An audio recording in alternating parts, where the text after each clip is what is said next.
for the visitors. There's two of the courtyards right there, but just looking at them from the top down. That's where we just were, right? You were just there, right. Yeah.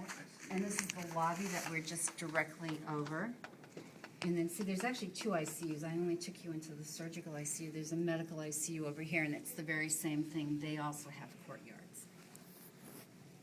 So do people spend the most time in ICU usually? I mean, I guess which floor, which sort of...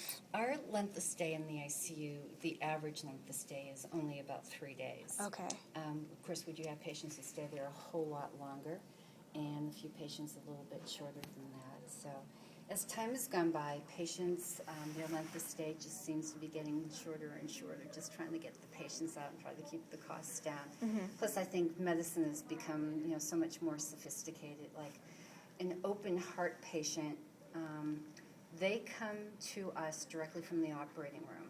And the patient is on a breathing machine and all that. At first, we try to get that machine, get the patient breathing on their own within the first 4 hours.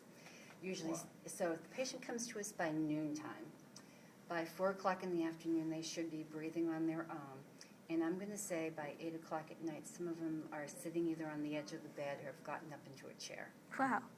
And then the very next morning, by 9 o'clock in the morning, they're being transferred out, and we're just waiting for the next one to come in. So, yeah. Pretty But impressive. then other patients can spend really long periods of time with this. In fact, when I mentioned to you like H1N1, we had, in fact, you've seen her on TV, maybe they had just an ad with her. She was a U of O student, and she came to us last June. And she was married.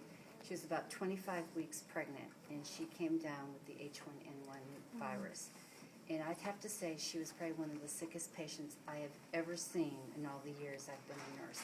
We actually did an emergency C-section on her in the ICU. Oh my gosh. So a little 25-pound preemie, and her little baby went off to the neonatal intensive care unit, and she stayed with us for 6 weeks. And I'm guessing probably 4 out of those 6 weeks that she was with us, she didn't even know that she had had a baby. Oh my So gosh. she was sick. Whoa. But she's recovered. She went home in September sometime. I think the little baby went home in October, and it's a happy ending to a really tough situation. Yeah. Okay, I'm going to take you. I'm going back to work. Yeah. You guys do whatever you're up to, and